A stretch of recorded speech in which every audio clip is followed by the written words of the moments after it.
الشیطان الرجیم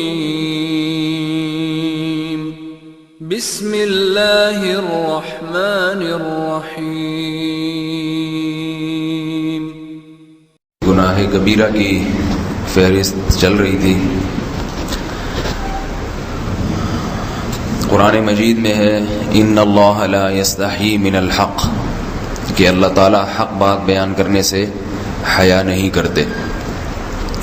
حدیث میں بھی بعض ایسے مسائل کو اللہ کے رسول نے بیان کیا ہے صلی اللہ علیہ وسلم نے جو بظاہر حیا کے خلاف ہیں، مگر اس لیے بیان کیا کہ اگر آپ صلی اللہ علیہ وسلم بیان نہ کرتے تو لوگ ان بے شرمی کے کاموں میں مبتلا ہو جاتے۔ اسی وجہ سے میں بھی یہ ہمت کر رہا ہوں کہ ایک اور ایسا گناہ جس میں لوگ مبتلا ہیں، اور وہ ہے حیا کے خلاف، مگر ہے بہرحال شریعت کا مسئلہ اور لوگ اس میں گناہ میں مبتلا بھی ہیں، اس لیے بتانا ضروری ہے۔ وہ یہ ہے کہ لوگ شادی کے بعد بھی آج کی نوجوان نسل زوجہ سے، بیوی سے غیر فطری طریقے سے ہم بستری کرتے ہیں۔ انٹرنیٹ پہ بیہودہ فلمیں دیکھتے ہیں، تو جو چیز انگریزوں کی دیکھ رہے ہیں کہ ان کے کلچر آہستہ آہستہ میڈیا کے ذریعے ہمارے معاشرے میں بھی آ رہا ہے۔ اللہ کے رسول صلی اللہ علیہ وسلم نے لعنت فرمائی ہے، ایک روایت میں ہے کہ اللہ اس کی طرف دیکھے گا نہیں کہ جو اپنی زوجہ سے پچھلے راستے سے ہم بستری کرے گا۔ یہ بیماری بھی، یہ گندگی بھی لوگوں میں پھیلتی جا رہی ہے، خاص طور پہ جن کو لڑکوں سے بدفعلی کی عادت پڑ جائے تو وہ زوجہ سے فطری راستے سے ہم بستری نہیں کرتے۔ اللہ نے فرمایا کہ نساؤکم حرث لکم، یہ تمہاری زوجات ہیں، بیویاں ہیں، یہ نسل بڑھانے کے لیے ہیں۔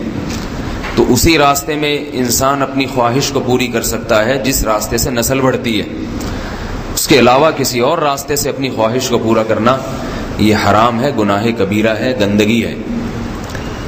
ہمارے پاس کیسز آتے ہیں، ایک پاک دامن لڑکی کی شادی ہوتی ہے، لڑکا بھی بظاہر بڑا نیک، لیکن کیا ہے، لڑکا چونکہ ٹھرکی ہوتا ہے، شہوت کا درندہ ہوتا ہے، تو وہ یہ نہیں دیکھتا کہ میں اپنی بری خواہش مٹانے کے لیے میں اپنی زوجہ کو غیر فطری طریقے پر مجبور کیسے کر سکتا ہوں، تو مجبور کرتا ہے پھر اپنی بیوی کو۔ اس میں جو عورتیں زیادہ پاک دامن نہیں ہوں، نیک نہ ہوں، یا ان کو یہ ڈر ہو کہ طلاق ہو گئی تو ہم کہاں جائیں گے، وہ پھر اپنے شوہر کے ساتھ اسی غیر فطری طریقے پر آمادہ ہو جاتی ہیں، اور اس کا عذاب اور اس کا وبال یہ ہوتا ہے کہ کچھ دنوں میں ان کو بھی اسی کی لت پڑ جاتی ہے۔ انسان جب بھی کوئی غیر فطری راستہ اختیار کرتا ہے، آخرت کا عذاب تو بعد میں، دنیا کا عذاب یہ آتا ہے کہ پھر اس کو لذت فطرت میں آتی نہیں ہے، پھر جو راستہ اللہ نے رکھا اس میں اس کو لذت نہیں آئے گی، پھر وہ گندگی میں ہی گھسنے کی کوشش کرے گا، اس کی بھی فطرت خراب ہو جاتی ہے، اور جس کے ساتھ یہ بدفعلی کی جائے اس کی بھی فطرت خراب ہو جاتی ہے، وہ بھی پھر کسی کے قابل نہیں رہتے۔ تو اپنے جان پر رحم کرنا چاہیے۔ ہم انسان ہیں، ہم درندے نہیں ہیں، ہم گھوڑے نہیں ہیں، ہم گدھے نہیں ہیں، ہم جانور نہیں ہیں، ہم انگریز نہیں ہیں۔ انگریز نے تو حیا اور شرم کی تمام حدود کو توڑ دیا ہے، وہ تو درندے بن چکے ہیں۔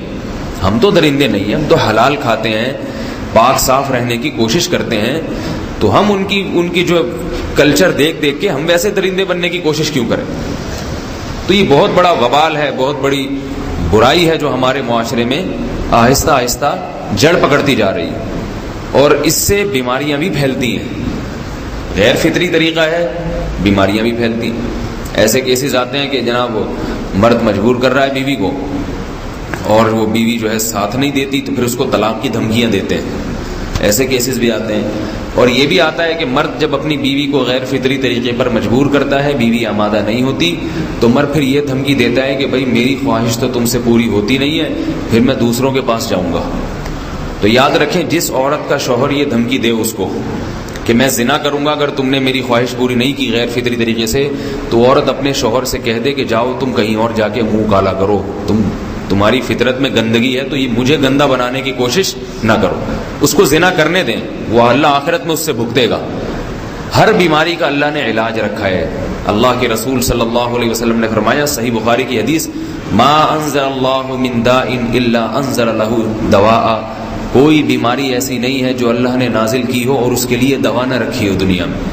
تو اگر کسی کو ایسی لت پڑ گئی ہے غیر فطری کام کی تو اس کو چاہیے کہ وہ اپنا علاج کرائے، ڈاکٹر سے بھی رابطہ کرے، اور سب سے بڑا علاج یہ کہ کچھ وقت صبر کرے گا، چھوڑ دے گا کچھ عرصے کے لیے، تو خود بخود آہستہ آہستہ صحیح ہو جائے گا۔ ایک آدمی شراب کا عادی ہے، ایک علاج تو یہ کہ ڈاکٹروں سے رابطہ کرے، بہترین علاج کے چھوڑ دے، کتنے دن تڑپے گا؟ 1 دن 2 دن 3 دن 4 دن 1 ہفتہ 2 ہفتہ، بہت زیادہ سال ہو جائے گا نا، اس کے بعد خود بخود ٹھیک ہو جائے گا۔ سگریٹ کا عادی ہے، چھوڑ دے گا، تو کتنے لوگ ہم نے دیکھے ہیں دن میں 20 سگریٹ پیتے تھے، چھوڑنے پر آئے تو بالکل ایک دم چھوڑ دی انہوں نے، آہستہ آہستہ کر کے چھوڑ دی، لیکن تکلیف ہوئی مگر عادی ہو گئے۔ تو اب کسی کو یہ لت پڑ گئی ہے غلط کام کی، برائی کی، تو اس کا بہترین علاج یہ ہے کہ وہ اپنے آپ کو بدلنے کی کوشش کرے، ماحول بدلے، اور کچھ وقت صبر کرے گا تو اللہ اس سے یہ عادت چھڑا دے۔ نہیں کی، صبر نہیں کیا اس نے، پھر اسی گندگی میں موت واقع ہوگی، پھر آخرت کا عذاب بہت سخت، نسلیں برباد ہو جاتی ہیں اس عمل سے انسان کی۔ تو بات حیا کے خلاف ہے، مگر یہ کہ ایک بزرگ تھے، وہ بات فرما رہے تھے، تو کسی نے پوچھا کہ حضرت آپ حیا کے خلاف بات کرتے ہیں، تو انہوں نے فرمایا تم بے حیائی کے کام نہیں چھوڑتے، ہم اس چھڑوانے کے لیے بات کریں تو ہم برے ہیں، اور تم کام کرو تو بھی برے نہیں۔ برائی کا کام کرنے میں برا نہیں بنتا، اور برائی کے خلاف بولنے والا برا بن جاتا ہے کہ دیکھو یہ کیسی باتیں کر رہے ہیں۔ تو وہی باتیں ہیں، اس لیے ہیں کہ یہ معاشرے میں یہ برائی پھیلتی چلی جا رہی ہے، اور یہ ہماری اپنا کلچر نہیں ہے، یہ امپورٹ ہو رہا ہے باہر سے، یہ امپورٹ ہو رہا ہے، یہ وہاں میڈیا کے ذریعے آ رہا ہے۔ تو وہ چیزیں دیکھا نہ کریں اور ان لوگوں سے دور رہا کریں۔ ہمیں تو دین کا داعی ہو کے ان کو ہدایت پر لانا تھا، بجائے ہم ہدایت پہ چل کے دوسروں کو چلانے والے بن کے ان کے راستے پہ ہم نے چلنا شروع کر دیا۔ اللہ تعالیٰ ہمیں اب دیکھیں ان کے ہاں ایڈز کا مرض پھیل گیا ہے۔ آپ بتائیے یہ ایڈز کا مرض ہمارا ہے کیا؟ یہ بیماری ہماری ہے یا ان کی ہے؟ ہمارے ہاں بیماریاں ہیں، کھانسی ہے، نزلہ ہے، ٹھیک ہے نا، بلڈ پریشر ہے، شوگر ہے، یہ بیماریاں ہماری ہیں۔ کوئی اللہ کا شکر ہے گندی بیماری ہمارے ہاں نہیں ہے، جتنی گندگیاں ہیں وہاں سے آ رہی ہیں۔ ایڈز کا مرض وہاں سے امپورٹ ہوا ہے، وہ ایڈز کا مرض اسی بدفعلی کی وجہ سے پیدا ہوتا ہے، اسی سے جراثیم پیدا ہوتے ہیں، اور اتنا خطرناک مرض کہ ایسے متعدی ایسے پھیلتا ہی۔ افغانستان میں ایڈز کا ریشو 0 تھا، 0۔ وہ جانتے نہیں تھے کہ ایڈز کا مرض ہوتا کیا ہے۔ جب سے امریکن آرمی، برطانیہ آرمی افغانستان میں آئی ہے، فوجی آئے ہیں، افغانوں میں ایڈز کا مرض پھیل گیا ہے، انہوں نے وہاں بدفعلیاں شروع کر دی ہیں۔ تو وہ تو حالانکہ ان کے لیے زنا کتنا سستا ہے، کتنا سستا ہے نا ان کے لیے زنا، پھر بھی وہ لڑکوں کی طرف مائل ہوتے ہیں۔ تو اتنی گندگی، ایسا گندا جب انسان بن جائے پھر اللہ اس کے وجود کو برقرار نہیں رکھتے، اور رکھتے ہیں تو پھر آخرت میں سزا دینے کے لیے اپنے آپ کو ان گندگیوں سے بچانا چاہیے، حلال پہ اکتفا کرنا چاہیے۔ اللہ تعالی ہمیں حلال پہ قناعت کی توفیق عطا فرمائے اور پاکیزہ لوگوں میں ہمارا شمار فرمائے۔